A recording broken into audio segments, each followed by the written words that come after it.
urgence pompier, j'écoute. Bonjour monsieur, j'habite au 38 rue Sorbier dans le 20e à Paris et il y a de la fumée dans mon appartement. Et là, ça commence à être très difficile à respirer. Calmez-vous, calmez-vous. Il faut surtout pas vous énerver.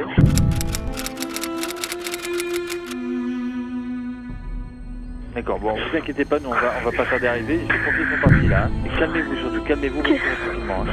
Merci monsieur.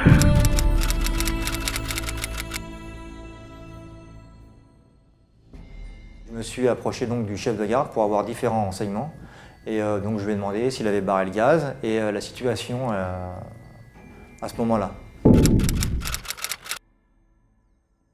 Donc il m'a fait un point de situation, me disant qu'il y avait une victime, qu'il avait une équipe en reconnaissance d'attaque actuellement dans la cave et qu'il avait commencé à effectuer des reconnaissances dans les étages supérieurs.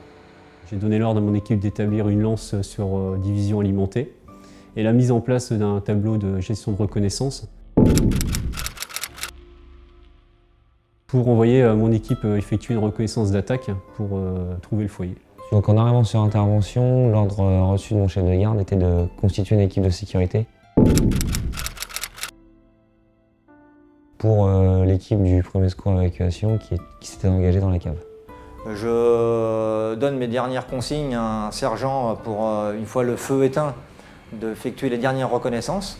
Je me mets devant ce rideau métallique où il y avait un bar et au moment où je commence à parler avec les habitants qui étaient au 2e étage, eh bien, a eu lieu l'explosion parce que moi, je m'en souviens pas du tout. C'est-à-dire que je n'ai rien entendu, je n'ai rien senti, rien présageait qu'il y allait avoir une explosion par la suite.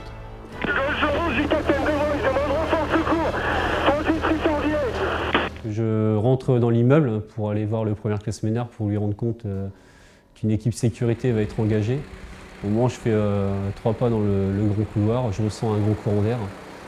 Je me sens soulevé et je me retrouve dans la rue, quoi.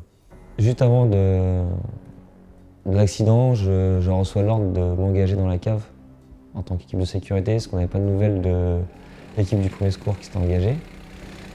Et c'est à ce moment-là où le chef de RPS ressort du bâtiment que ça explose. J'ai perdu connaissance sur le coup. Quand j'ai repris connaissance, j'ai vu que les collègues couraient un peu partout. Je voyais quelques débris à côté de moi.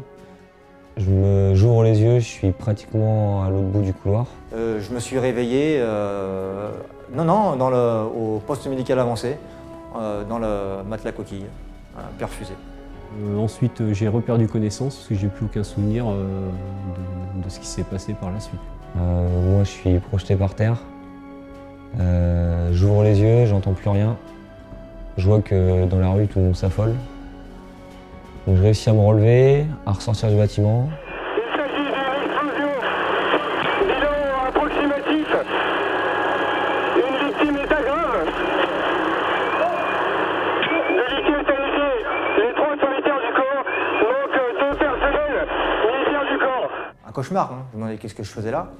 Il a fallu au moins 1 heure, 1 heure et demie pour que ça commence à revenir.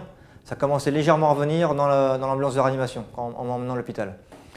Donc, mes blessures ont été donc un traumatisme crânien, les 2 poignets, entorse des 2 poignets avec quelques courbatures au niveau des côtes et une perte auditive l'oreille gauche. Et puis là, il y a un doute sur est-ce qu'on a fait une erreur? Parce que même si on a mal, on se dit, on entend qu'il y a un brûlé, on entend... Ce qu'il faut dire, c'est que quand on est allongé au PMA, on entend tout. Tout ce que les gens disent, on entend. On entend, ouais, le capitaine, il a un fémur, le capitaine, il est pas bien, le première classe, un tel, il est brûlé, il part en hélicoptère. Donc mes blessures, brûlure totale du visage, blasté au niveau des poumons,